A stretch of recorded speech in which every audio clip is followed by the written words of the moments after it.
Good day, folks. I am the ring-in on this talk. You might have noticed that the original program said Evan Laybourne was going to do it. Evan and I are actually working on a book about this together, so when he was unable to come from Singapore on Sunday evening, he said, "Shane, do it."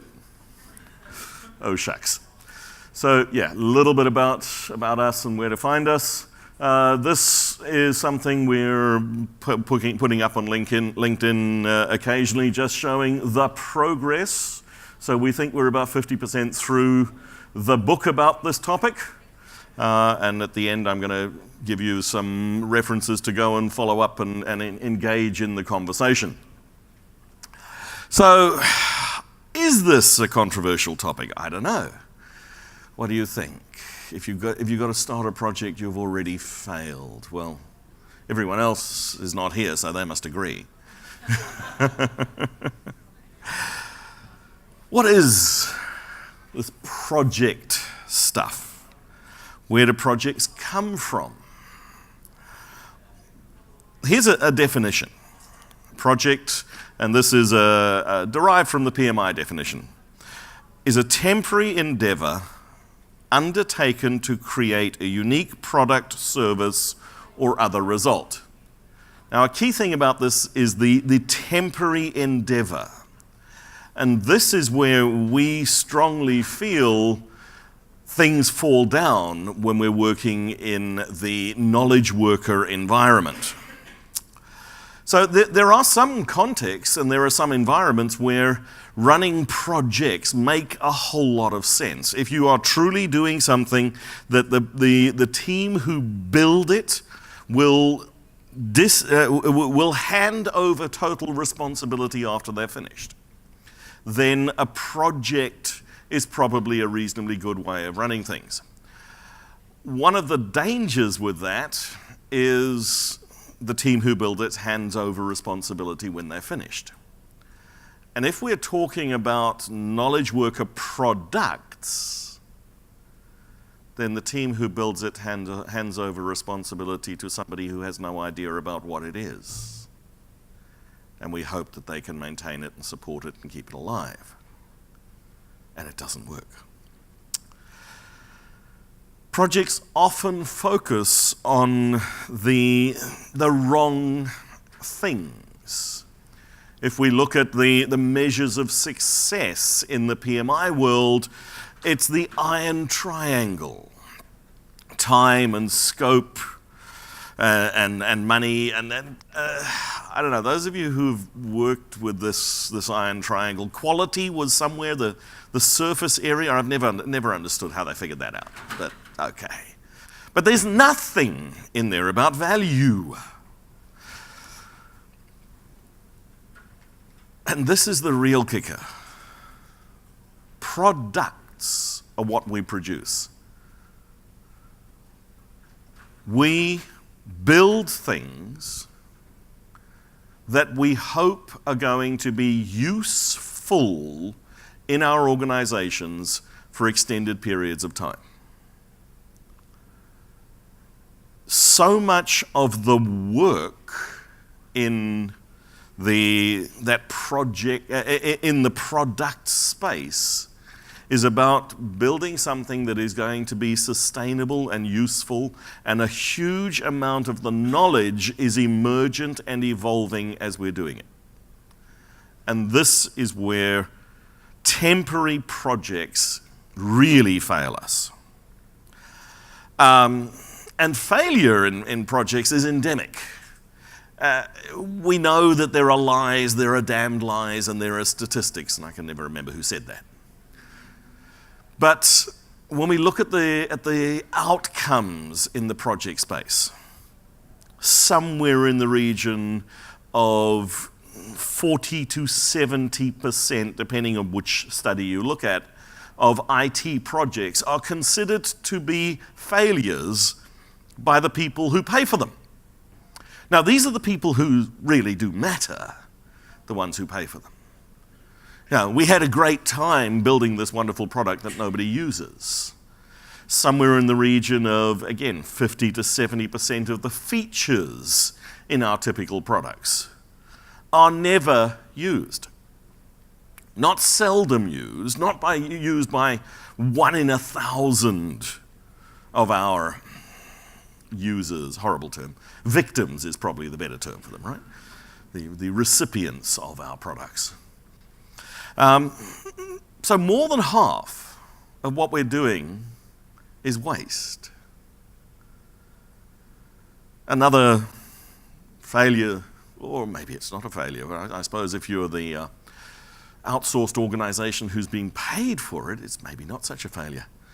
The average project in the IT space is 172% of budget and 184% of time. It also tells us we're pretty awful at estimating.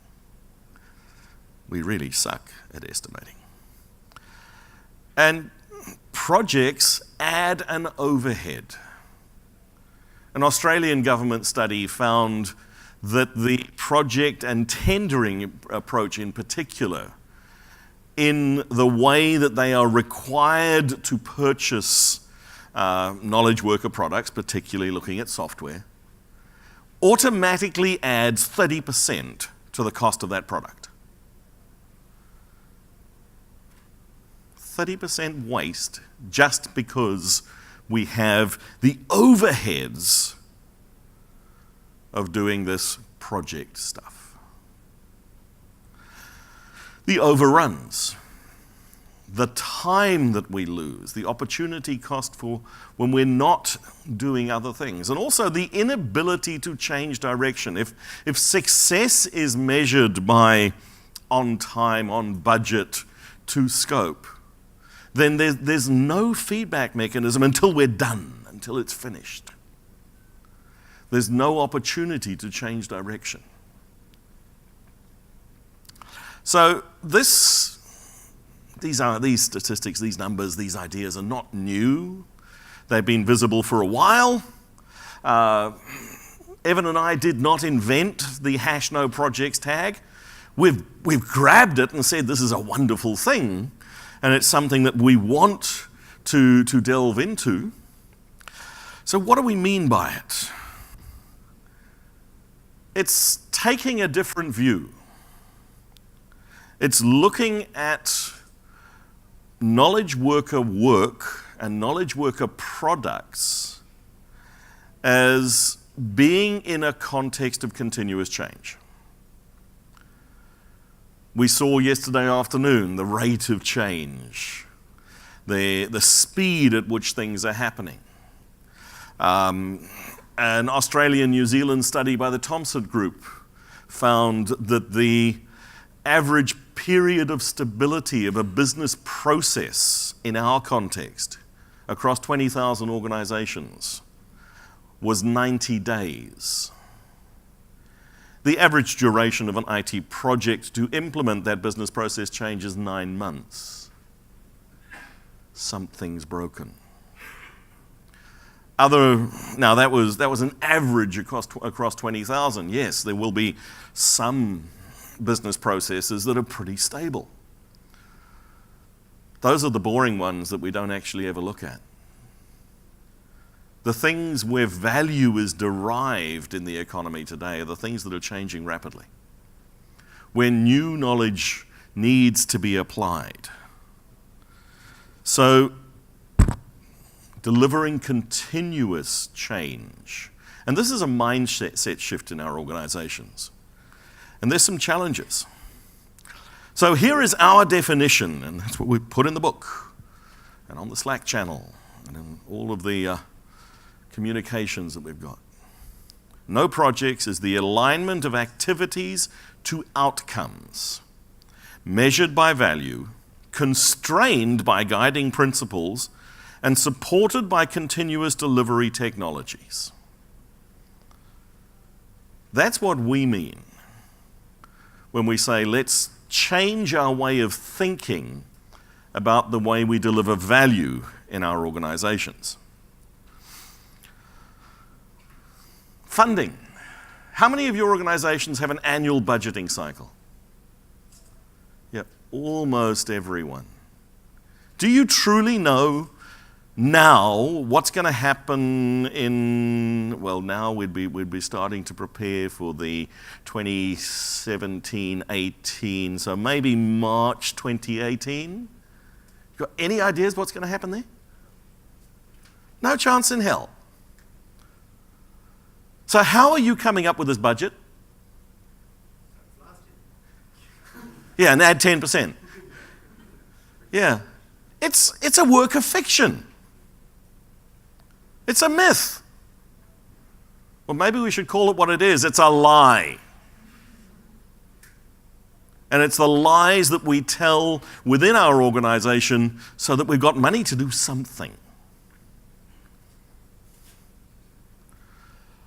There's a story of an organization who shall remain nameless, a large financial institution in the West Island. Australia, for those that aren't here.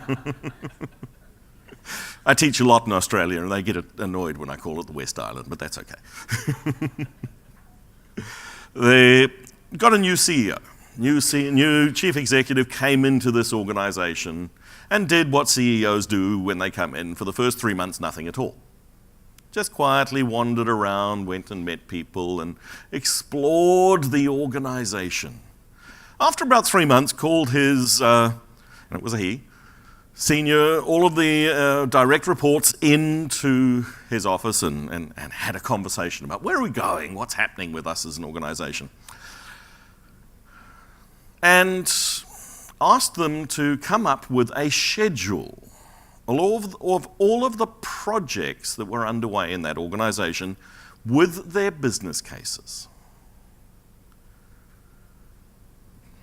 Okay, they went away, came back a couple of weeks later. Now, here is the Excel spreadsheet with this is what it's going to cost, and here's the business case. This is the promised benefit the organization will get, because that's what the business case is, isn't it? It's the guarantee we make that when we spend this, we will result in that. So he then went through and looked at these, one by one, again, brought the direct reports in, and in one division it was, there was about $50 million worth of initiatives underway, and the business cases all added up to about $250 million. So he sat down with the senior executive and said to her, well, that's great. We're going to finish all of these projects this year. Yes, absolutely, totally confident about that. All right, that means I can cut your budget next year by $250 million.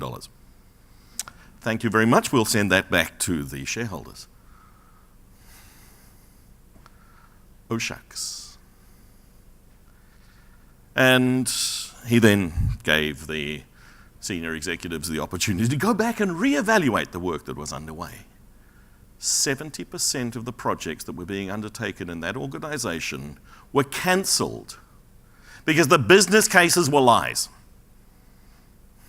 Nobody had confidence that this business case that we had used to gain the funding was actually possible.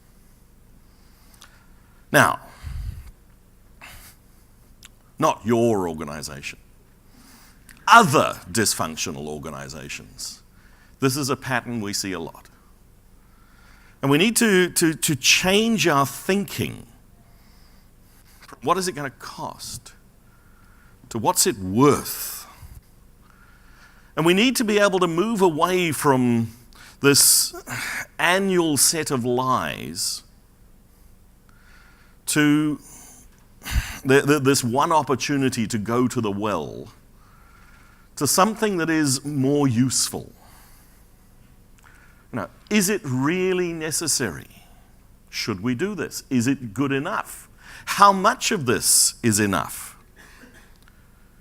Do we have the competency? Is it within my domain of control?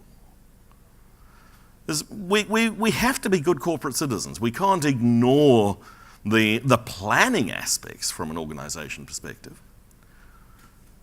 But we know that the plan is not where the value is derived. The plan points us to where we want to go.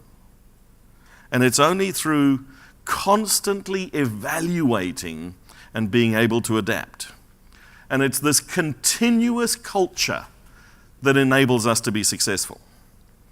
In the technology space, this is now a solved problem. We now know how to do this. Continuous delivery is not difficult today. In some organizations, we may have to spend some money and do some work to make it happen. But there is nowhere in the technology space today where we throw up our hands and say, this is impossible. I've seen continuous delivery implemented on mainframe platforms in assembler. And if you can do it with that, you can do it with any damn thing. But it's not just about the continuous delivery of the technology. It's the continuous feedback and learning. Now that's a little bit harder because we are talking about a culture shift. It's breaking work down into thin slices of value, getting feedback, learning, adapting, responding, and changing. That sounds remarkably agile-ish, doesn't it? Nah, never work. But we spread these ideas across the whole organization. Now that is hard. Now, this is not an easy shift for many organizations. But I put to you that it's an absolutely necessary shift if you want to be successful in today's business environment. The other thing about it is we have to have the courage to stop. And this is another reason where the project culture gets us into trouble. If we measure success by the velocity, the amount of stuff that we've done, then we can't stop doing it until it's somehow finished. Or maybe we've run out of time and money.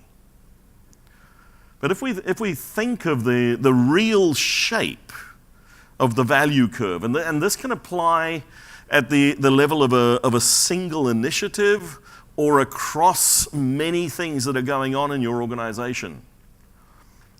Velocity, and we'll say for this example, we're using story points. That's easy to measure. This is a simple measure of cost and effort. Value, on the other hand, is hard to measure, but does tend to have an S-shaped curve. At the beginning, we're learning stuff. Any initiative has three aspects of risk. If we're talking technology, there is the business risk. Should we do this? Is this the right thing for us to do with our money? There's the technology risk. Can we do this? Do we have the skills, the competencies within the organization, within the team to actually do this? And then there's the social risk. Do we have the ability to work together to do this? And early on, when we start working on something, we're learning. And we're mitigating those risks. We will come to a point where we've mitigated the big risks, and now we are starting to deliver value. We kick up on the S-curve. And then there will be a period where we really get bang for the buck. The next item off the backlog is really valuable. We're deriving customer satisfaction. This is useful. It's going to add value to the organization, generate the results, the outcomes we're looking for. Then we come to a point where what we're starting to do are the nice-to-haves, the could-haves, the gee, it would be cool if things. And at that stage, our value curve flattens out. If I'm measured by delivering on time, on budget, we will do this no matter what. Having the courage to stop work, is one of the most important aspects of no projects. Because if we're not measuring time and scope and budget, but we're measuring value derived and delivered, and we are counting budget in particular, what's it costing us? Is it worth? And we're asking the hard questions. Is adding this next piece of functionality worth more than the cost that we will pay to deliver it? And if it's not, stop work. Bring a different flow to this team. Now, I do want to say very clearly here, bring a different stream of work to the team. Do not disband the team. This is another anti-pattern of projects. As we bring people together to form a temporary team, we keep them together just long enough so that they start to become a productive, cohesive group, and then we disband them. And there's a lot of evidence that stable teams produce better outcomes for their organizations. Harvard Business Review found a 30% uplift just from keeping people together for longer than 6 months. So where do we start? First of all, we need that adaptive mindset. And I said these ideas are not new. Somewhere in the 1850s, this guy is quoted, "The tactical result of an engagement forms the basis for new strategic decisions." Rapid feedback and learning. Build, measure, learn. But to do that, we need thin slices of value. If our cycle time to value delivery is 9 months, we can't change. We cannot be adaptive. So we've got to look at the work in our backlog. We've got to look at the things that we want to do as an organization, thin them down, deliver them continuously, adapt, respond, and learn. You can't set a strategy cast in stone for a year and a half in advance. You can have some goals, but you've got to be prepared to change direction. And this means we're focusing on outcomes and impacts. It was great, Jeff's opening talk yesterday morning, talking about outcomes and impacts, and stop looking at outputs. But within our organization, we measure the outputs. Very, very few organizations that I've come across have either the courage or perhaps the capacity to measure outcomes. More often than not, it's the courage, not the capacity. We can actually figure it out.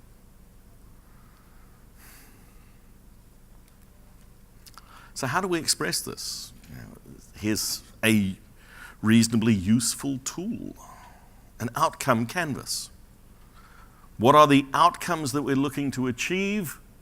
Define them, give them a measure, give them an owner, identify any dependencies, and give them a target. These are things we're looking to achieve. There's nothing in there about velocity or user stories. They may be things we have to do to achieve it.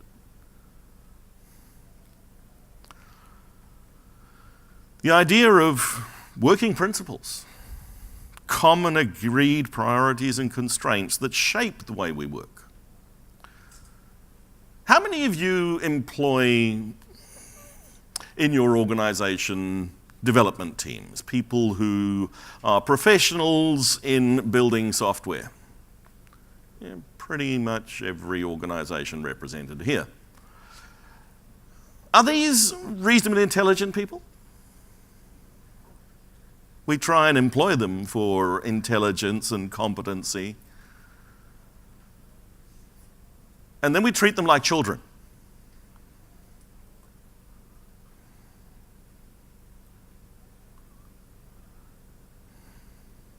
Jim Collins, Good to Great. What happens when bureaucracy grows? Somebody makes a mistake. So what do? Put in a rule. And another item on the checklist. So now it takes us a little bit longer to do something because we've got to check the checklist. That's all right. Somebody else makes a mistake. And we add another item to the checklist. And another. And another. And before long, your deployment into production process is a checklist with 250 items and 9 sign-offs. Okay, 7.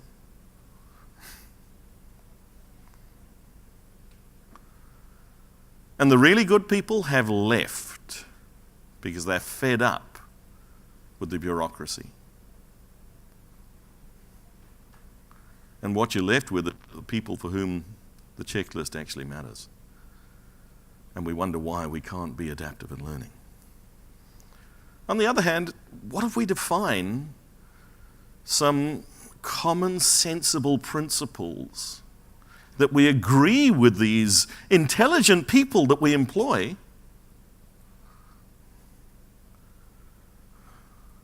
and empower them to deliver the outcomes? And yes, constraints matter.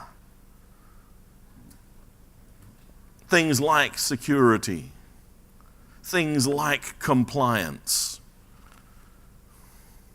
But again, we're working with intelligent people. They know this. Our job from a leadership perspective is to convey the value of these constraints, the rationale for. And when you have intelligent people and you give them the rationale, they'll figure out the best way to do things and to achieve within those constraints. But most of our organizations' processes are actually about treating intelligent people like children. And here we come to that concept of the stable, long-lasting team. The cross-functional team that has line of sight to where value comes from, and that has all of the skill and capability needed to deliver that value. So not just the IT team. I'm talking about product teams that own their products.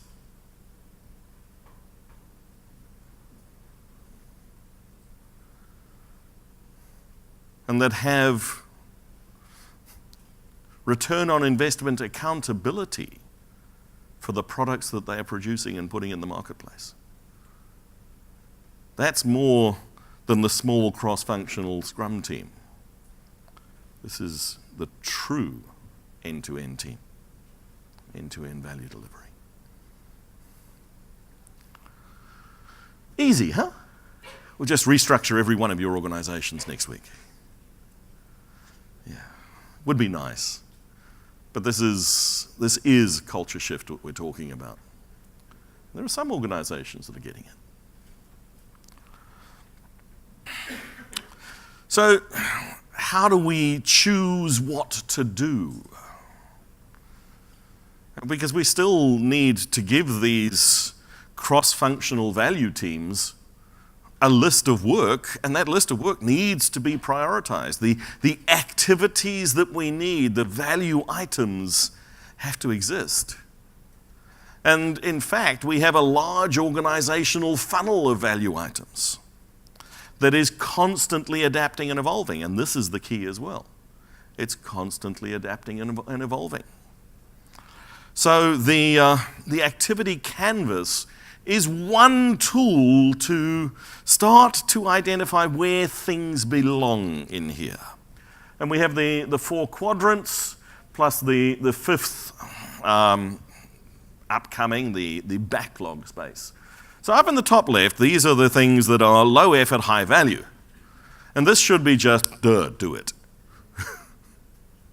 Identify them, break them down into small, thin, independently deliverable pieces of value. Top right, we've got the defer. These are things where the effort is high, the value is high, and what we want to do is, over time, we'll slice them up and they'll move from the defer to the do. Down the bottom left are the things low effort, low value, but they may be necessary. These are often the hygiene factors, the things that we have to have in place. Maybe it's compliance, maybe it's an infrastructure. We have to have this. And over on the top right, the things that are hard to do that don't give us a lot of value, well, we put, bottom right, sorry, we call them the avoids. And then there's the stuff that is upcoming. We know it's there. We haven't categorized it yet because it's not important enough. It doesn't even fall onto it, but it's useful to be aware. So here is a filled-in canvas looking at some work for a new startup getting going. So what do we need to do? Well, these are the things that we absolutely have to do first. There's some stuff here that we don't need just yet, and as it becomes more and more important, we'll move it over. There's some things down here that they've got to be done. Do them just well enough, and over here, don't bother at all. And we'll think about those in the future. So this is not a backlog for a team. This is a backlog for a new organization. And then we can start to map the sequence in which we want to do things. And we could pull this out and put it into a Trello board or any other sort of tracking tool, or up on the wall in a set of cards, a portfolio Kanban. We could even choose, if we got multiple value delivery teams, which ones of these items should be feeding into which value delivery team. And we can put some rigor about the decision-making process. The clarity in our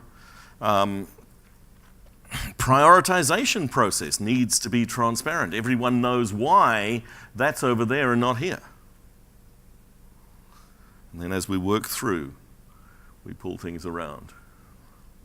So this is a working, living canvas. And it's a way of thinking about the activities in our broader backlog, but we can take it down to the level of a single value delivery stream. What are they focused on now? What's upcoming? But we should really be working over there most of the time. But how do we define value? I love Dave Hussman's definition of value. Dude's law. Value is just why over how.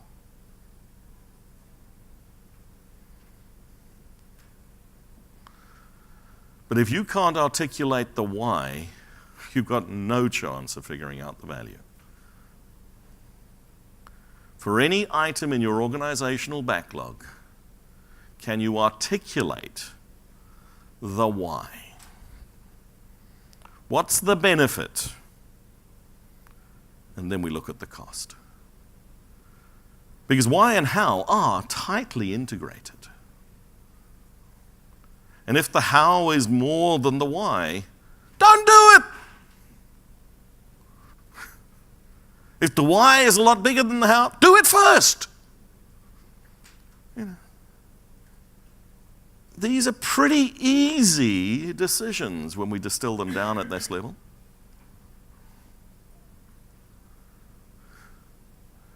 Will you always be able to get a true numerical formula? No, but you can express the why for any activity that you're doing.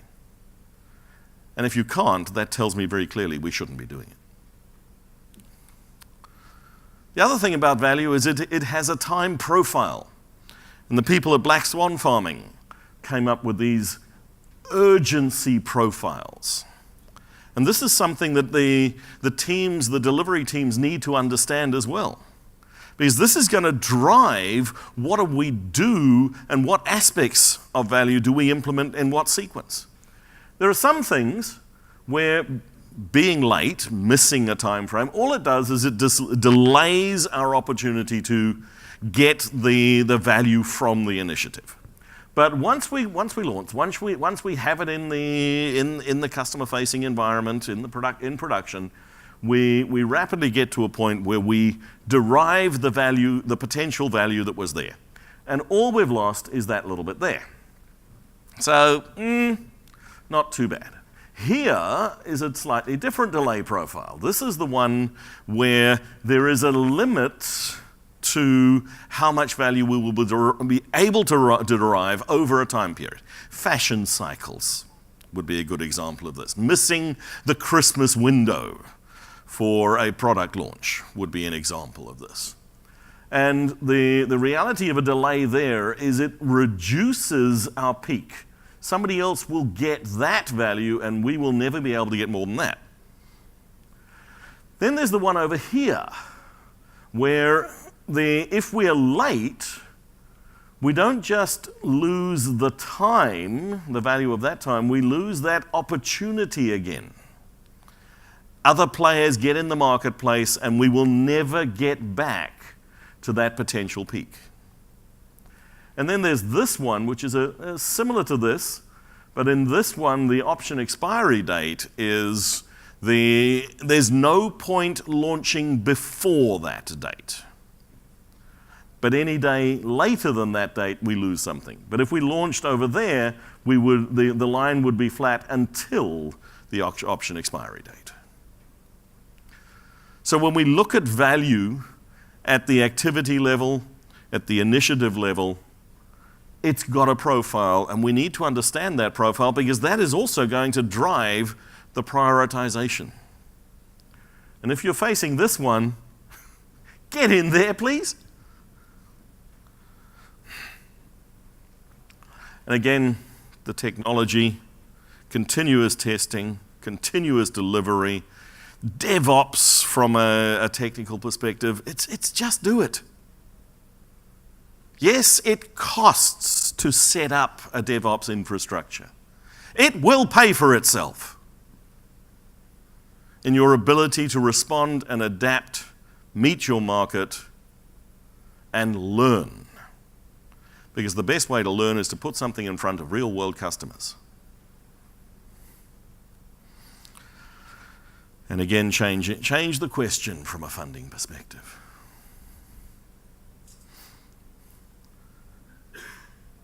And we truly believe that it doesn't matter what the work is. If you're in a knowledge worker environment, this approach will work. If you're building houses and selling them to other people, no, please use projects. If you're building roads, please use projects. But if you're building products that are dependent upon customers in the marketplace, using those customers, and where customers' needs are changing, if there's any level of unpredictability in the outcome, then let's switch to a continuous culture of no projects.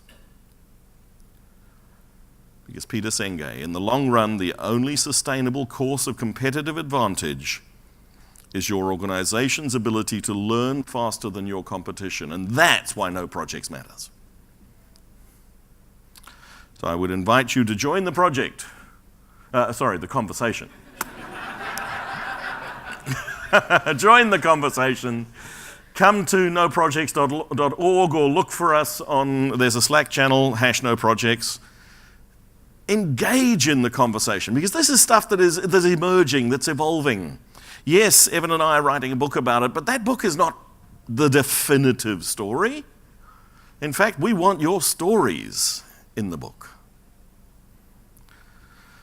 So thank you very much, folks.